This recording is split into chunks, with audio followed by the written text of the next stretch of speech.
shouldn't have to impress anybody. If you're needing to be fake or false to impress a person, your relationship is doomed to fail anyway. Do you love me? She doesn't know who she is. She's not being true to herself. Yeah. She's trying to adapt to what she thinks other people want her to be. And he's perfect. She is now filling in the gaps of who she thinks he is or could be based on that she likes the attention and that he finds her attractive and that he wants to sleep with her. I couldn't give a f***, Jones. His motivations are, what can I get out of this relationship, not what can I give. You're the only one who can save me, Bridge. I need you. This ever happens in your life, you run. We belong together, Jones. Red flag. Red flag. Red flag. And this! All the red flags.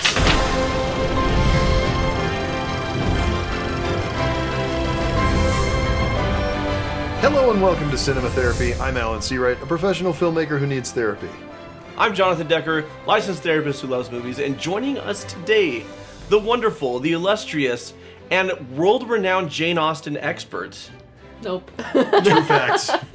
I'm Megan. I am a writer and producer on the show and married to this guy. Yeah. Jane Austen Connoisseur? enthusiast. Had you on the show. I did teach British literature. There you go. So She's an expert. What are we doing today? Today I would like to have you respond to red flags in what is arguably the greatest Jane Austen adaptation of all time. Bridget Jones' Diary. Okay, everyone needs to know this out of the gate.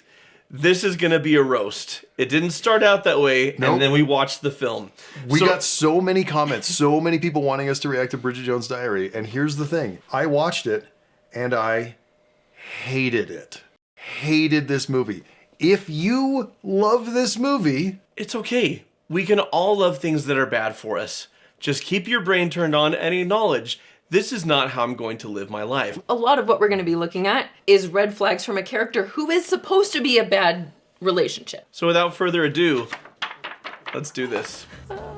And stop talking total nonsense to strangers. In fact, stop talking full stop.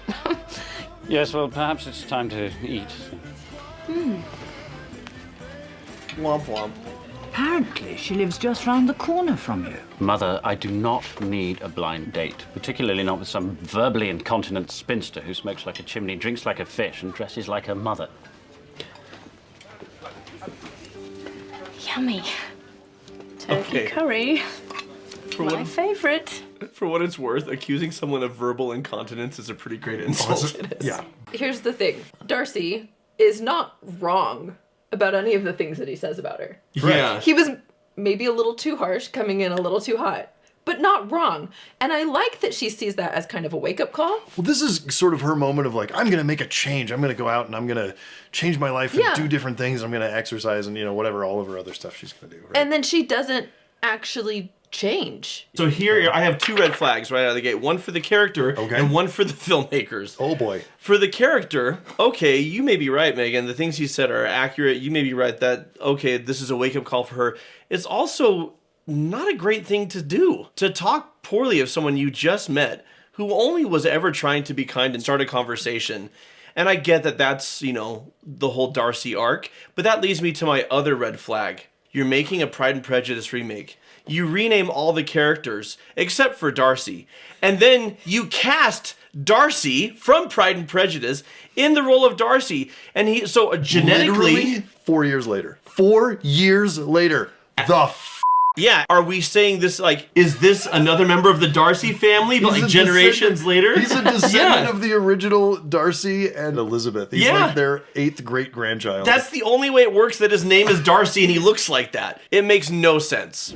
Hey, you know what might have helped Bridget and her parents avoid some of these relationship pitfalls? Therapy? Yes! She should have used BetterHelp, but I know that there can be a lot of hesitation to actually start going to therapy. And a recent survey by today's sponsor, BetterHelp, found that even though most British people, like Bridget Jones or Mr. Darcy 7.0, think mental health care should be viewed the same as physical health care, they are twice as likely to avoid getting therapy because of stigma. Good thing BetterHelp connects you with a licensed therapist who is trained to listen and give helpful, unbiased advice. To get started, click the link below or go to betterhelp.com/cinematherapy and fill fill out the questionnaire to assess your specific needs. You'll get matched with a therapist in most cases in 48 hours or less. And they're committed to helping you find a therapist who's a good fit for you. So you can easily switch to a new therapist at no additional cost if the first one you're matched up with isn't a great fit. BetterHelp has a network of over 30,000 therapists with a wide range of expertise. You can choose a time that's convenient to you for your therapy sessions. And you can also choose how you want to do your therapy sessions: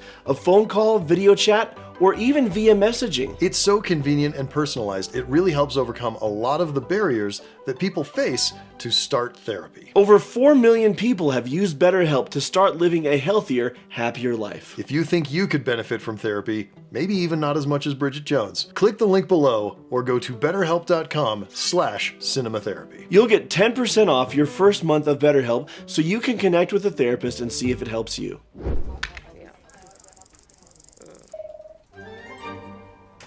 Sexual harassment much? But you know, she takes it as flattery because he's handsome and powerful and she enjoys the attention. And don't get me wrong, that could happen in the real world. Oh, sure. You know, something that is a gross abuse of power and position, and objectifying somebody who is lonely and vulnerable and emotional is demonstrably neither sick nor might appreciate the attention even though they are actually being sexually harassed. Sizest attitude to skirt suggest management sick, not skirt. Honestly, really the only issue here is that he's her direct supervisor. Well, and the fact that he's literally never paid any attention to her Until she shows up in a miniskirt. Yeah. in a miniskirt, and then that's the only thing he notices about her is her skirt. So let's talk about, this is not appropriate workplace attire. Should I Like give you one of these? just from like a standard of professionalism. Right. Right? Like if that's the culture of your office and everybody's okay with that, then that's fine, but it clearly isn't. Look, if you work at a fashion magazine, you're probably going to be wearing high fashion stuff. And what are we talking over right now? Her joking, but calling him out on his sexual harassment as a flirtation technique. And him saying your look great in that top. Him basically saying, And yeah, this! All the red flags. Irresponsible emailing over Bridget's non-existence. in fairness, the film itself is not saying this is okay. Yes. This is a character arc. It is The not film is romanticized. saying she finds it charming, she likes the attention, she's going to learn later that's not love and what he did is inappropriate. So credit where it's due. I don't love the film, but at least it's not saying, look how lovely this is. It's saying No, they're all being calling idiots. it out. Yeah. The film is calling out, this is not a healthy relationship. Yeah. The biggest red flag is that she's fantasizing about marriage. Because if she were fantasizing about a one-night stand, not exactly healthy, but at least honest and realistic. Because she is now filling in the gaps of who she thinks he is or could be based on that she likes the attention and that he finds her attractive and that he wants to sleep with her. Why? Because she's got a hope to not be alone and to spend her life with somebody. She's got somebody giving her attention and she's filling in all of this with not reality. And that inevitably leads to heartache. You've heard me talk about the book, How to Avoid Falling in Love with a Jerk by Dr. John Van Epp, how important it is to actually stop and check if what your mental image is of this person actually matches with the reality of who the person is, and adjust your mental image accordingly and see if who they really are is what you want, not the fantasy version. Correct me if I'm wrong, doesn't she say something at the beginning of the movie that there's like been some scandal with him and somebody at the office? Like she knows. Alcoholics, workaholics, commitment phobics, peeping toms, megalomaniacs, emotional f***wits, or perverts.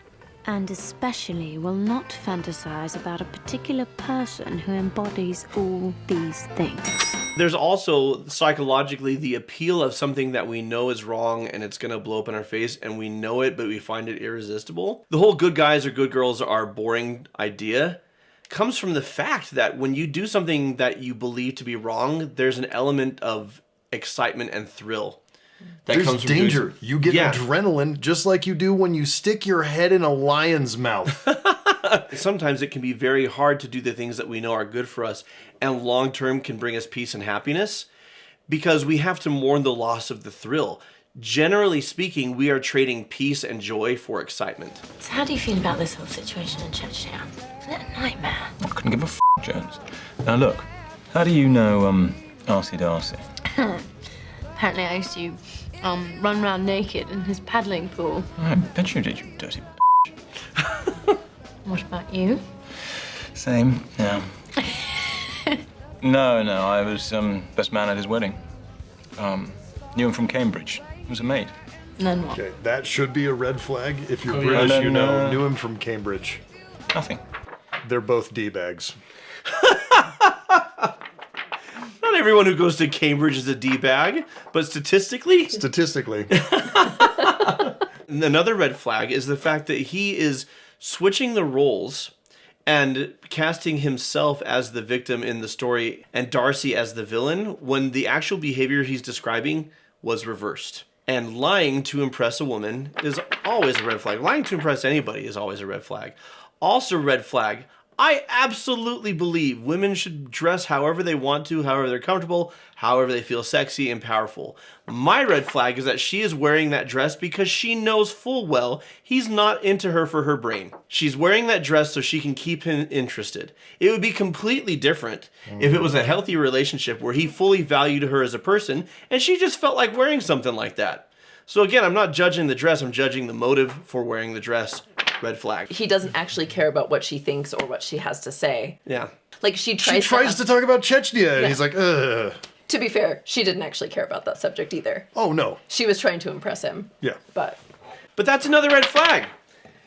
Okay, this is a youthful mistake that we all make, but hopefully we mature out of.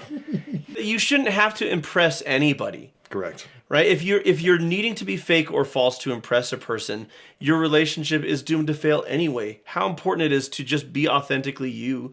Recognize some people aren't going to want that, and that's okay. They did you a favor by saying, I am not your person, let me see myself out. When you are authentically you and people see that, that is when you're setting yourself up to be seen, accepted, and loved. And that's not what she's doing. I'm piecing together some of the reasons that I do not like this as a Pride and Prejudice adaptation. Yeah. And that is that Elizabeth Bennet never tries to be anyone that she isn't. She understands like societal expectations, but she's still herself within those. Yeah. She does not try to impress Wickham or Darcy or anyone else. She says, this is who I am. I'm smart. I am opinionated. I'm confident. I'm these things. And in this one, Bridget Jones, she doesn't know who she is. She's not being true to herself. Yeah. She's trying to adapt to what she thinks other people want her to be. So she's not a good adaptation of Elizabeth Bennet. It's a complete inverse almost of who the character is. Do you love me? Shut up or I'll do it again. Do you love me? Right. You asked for it. And over you go. Yeah. Distract her with whatever your illegal sex move is. Oh. So, yeah. That's very evasive and charmingly so, but... I gotta go back to town.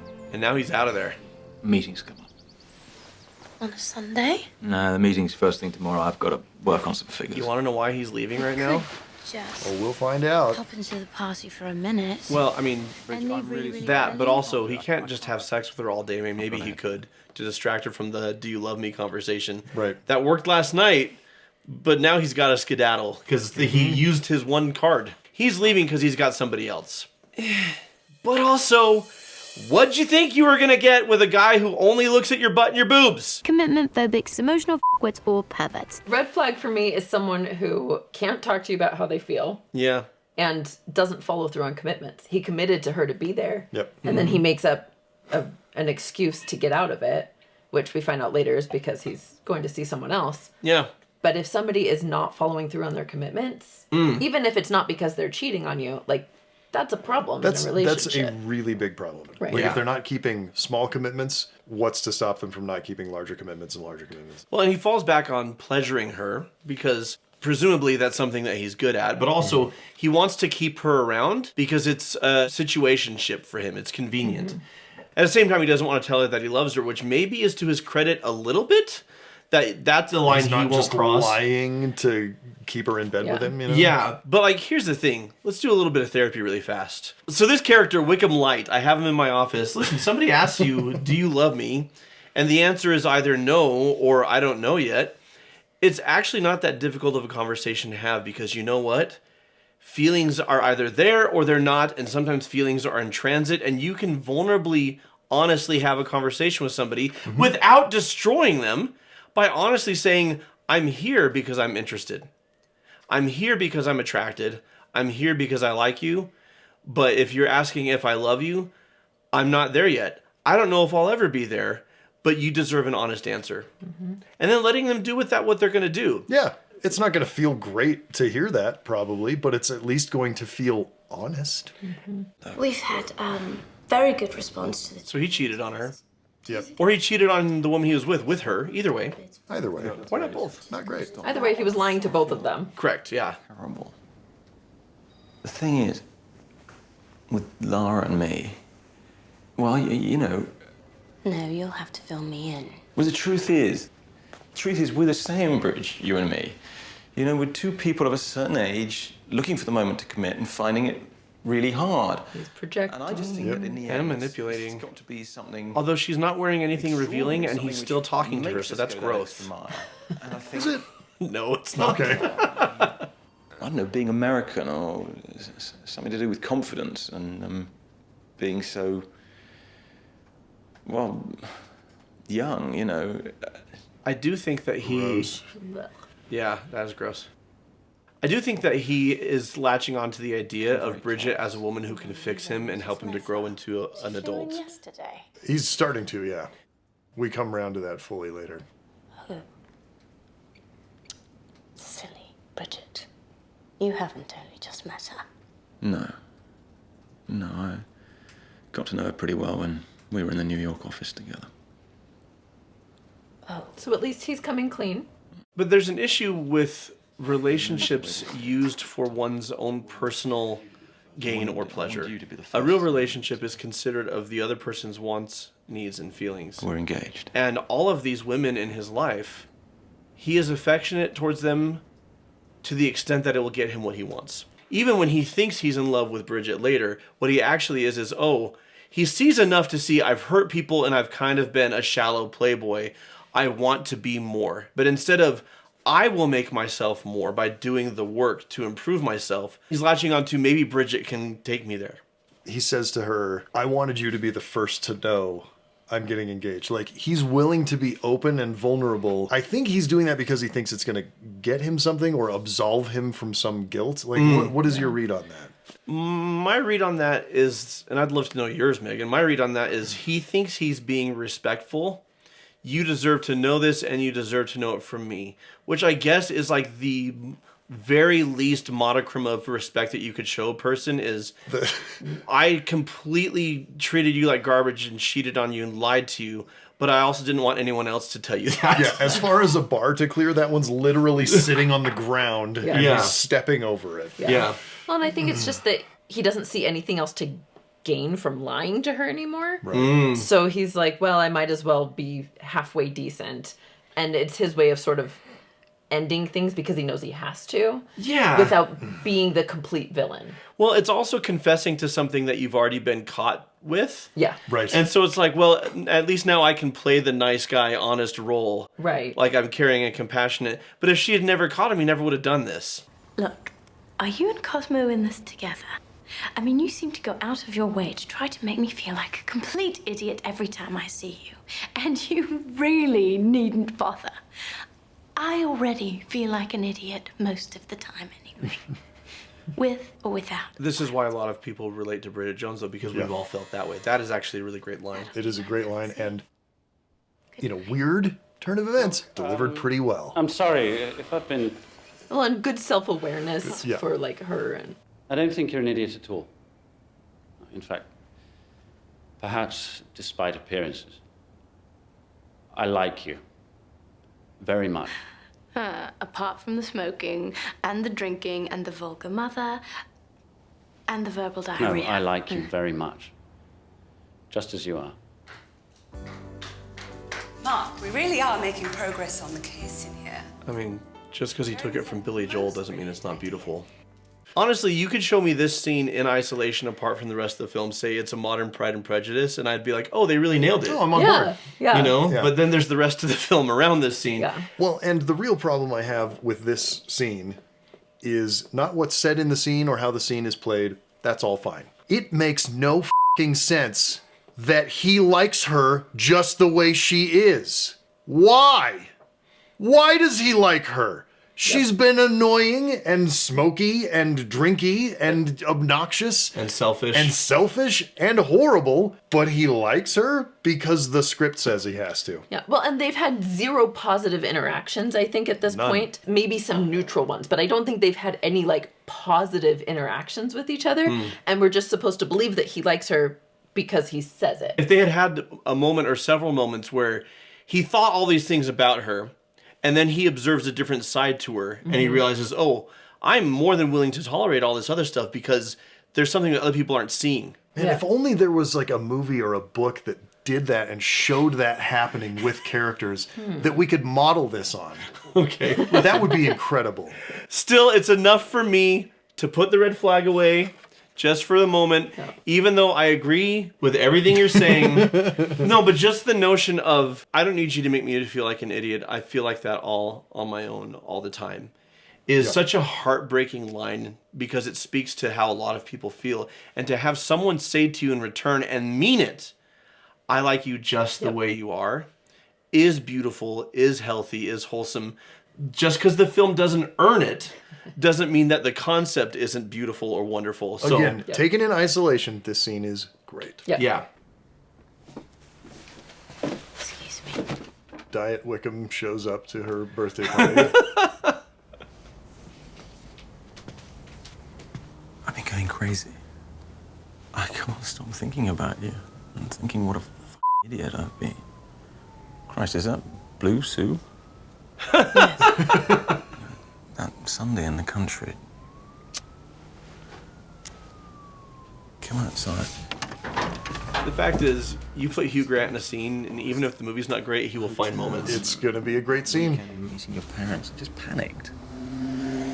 You know me, I'm a terrible disaster with a posh voice and a bad character. You're the only one who can save me, Bridge. I need you. Without you, where's that flag, Jono? Where's that flag? Oh, sorry. Flag came out so hot. Over. Totally finito. Dump me. Dump me when she. I need you to save me. Oh, also the girl dumped me. I need you to save me from myself, and also the woman that I was with just left me, so here I am. Yep. This ever happens in your life, you run. You throw them out.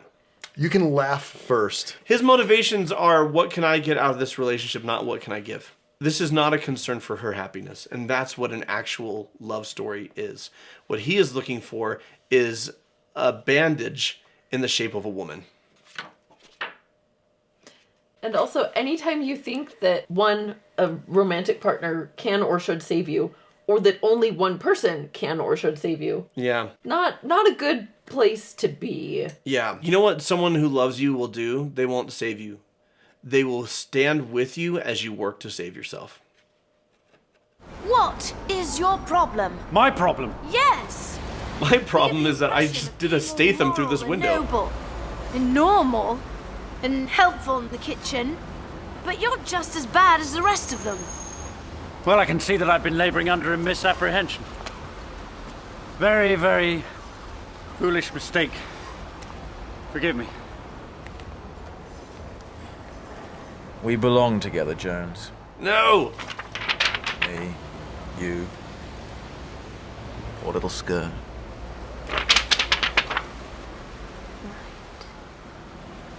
If I can't make it with you, I can't make it with anyone. Nah! Guess you can't then, bud. He basically just told her, like, you're the worst. You're the best I could possibly do because you're terrible. That's not a good enough offer for me. He might mean that. He might also mean, like, you're the only one good enough to put up with me, you know? Quite sure. It's like you said, I'm still looking for something more extraordinary than that. Here, finally, at the end of the film, Bridget actually grows and does something resembling a human behavior that we can get behind. Some people say, you'll never do better than me. No one will love you but me. He's appealing to her guilt and saying, no one will love me but you. Yeah, he's guilt lighting her. Yeah. No, if you don't love me, I will be lonely and sad the rest of my days. Do you really want that on your conscience? Right. Can I bring it back out? And For him, for sure. For him. Definitely an occasion for genuinely. He's here and he loves me, so let's get busy. I'm going to go put on some sexy underwear. And then the movie just kind of... Here's her open diary. About how terrible he is. Open to a page from months ago. I mean, wasn't it supposed to be like a year ago at this point?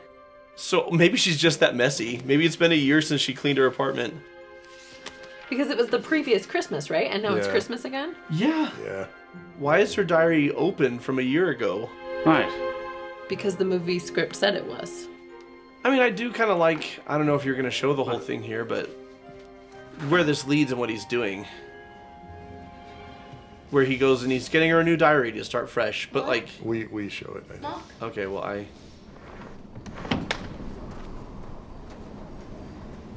Mark!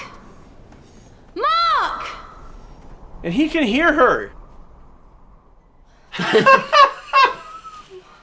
So he's going to get her a new diary and it's a sweet moment, except for it doesn't make sense because it's not human behavior.